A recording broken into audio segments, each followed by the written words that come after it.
ኩልስታ ተረጋጋ። ተረጋግተን ጥያቄ እንጠይቅ። ሚኪ የምታወራው ሰው በምድራዊም በሌላም እውቀት በጣም ኃያል ስለሆነ አይደለም እንደዛ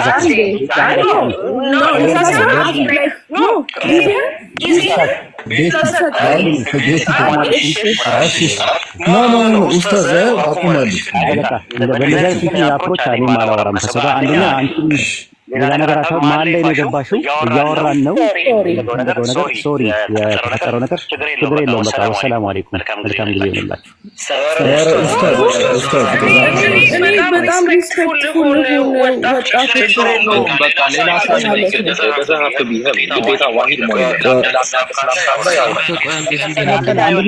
አጋጣሚውን አገኘህ አንተም ጥሩ ፖይንት ላይ እያወራ መሀል ላይ ገባችሁ ልጅቷ የረበለችስ በኋላ ከዚህ ይቀጥላል። ማንም ሳይግባ ፕሊዝ ማለት ልጁ እንደፈለገ ተረጋጋ የሚበለኝ ምን የሚበለኝ ምናምን ነገር እሱ ከሱ ጋር እኔና እሱ እንወጣለን። ገብቷችኋል? አሁን እንትኑ ክፍተቱን እንትን አላችሁት። አሁን ሌላ ሰው ይምጣ አለ፣ ሌላ ሰው የሚመልስልኝ ሰው አለ። አሁን ምንድነው እናንተ ናችሁ ክፍተታችሁ እየፈጠራችሁ ያለ። ለዛ ነው አንድ ጀምረናል። አልተሳደበም ምን አላለም። በቃ ጥያቄ ነው የጠየኩት። ጥያቄ ላይ ፖይንት አድርግና ሚኪዬ ወደ መልሱ ይግባ።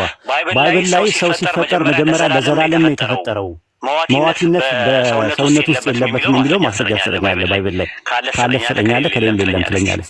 ቆይ ከመጥረስ ተራዩ አንድ ድረስ አሁን እግዚአብሔር ወላዳ ምንድነው ይህን በበላ ጊዜ ሞትን ትሞታለህ ብሎ አሁን ሞት የሚባል ነገር የለም ማለት ነው። ለምሳሌ ሞትን ትሞታለህ ማለት እኮ እሱንስ በቃ ይህንን ትእዛዝ በታለፍ ጊዜ ይህንን በለስ በበላ ጊዜ ሞትን ትሞታለህ ማለት you will start to die በቃ ትሞታለህ ነው። ስለዚህ ይሄ ቃሉ ራሱ የተሰጠው ሕግ ራሱ በጣም ግልጽ ነው። ሞት የሚባል ነገር የለም ማለት ነው። ሞትን ትሞታለህ ከተባለ ትእዛዙን ከተላለፈ that's when you start to die ከዛ በፊት ግን ሞት እንደሌለ ራሱ ቃሉ ራሱ ግልጽ ነው ብያ ማለት ከማብራሪያው በፊት ማለት ነው። ስለዚህ ይሄ እንዴት ታውቃለህ? ሞትን ትሞታለህ ማለት ምን ማለት ነው? ሞት የሚባል ነገር የለም ማለት ነው። ሞት በባይብል ስንት አይነት ሞት ነው ያለው የተጠቀሰው? ሁለት አሁን ከአዳም ውድቀት በኋላ ነው የምትናገረው? አይ በፊትም እኮ ለምሳሌ እንስሳት ይሞታሉ አይደለ? አይ በፊት ነው ከአዳም ውድቀት በፊት ምንም የሚሞት ነገር የለም። እግዚአብሔር ማስረጃ ስጠኝ። ለመጀመሪያ ጊዜ አሁን ለመጀመሪያ ጊዜ ይሄን በበላ ጊዜ ሞትን ትሞታለህ። ያኔ ሞተው አዳም በበላ ቀን ትሞታለህ ሲባል የሞተው መንፈሳዊ ሞት ነው። ያ መንፈሳዊ ሞት ደግሞ ከአምላክ መለየት ነው። የተለያየ ኮሜንታሪዎች ማየት ይችላል። ግን የጠየቁት ጥያቄ አካላዊ ሞት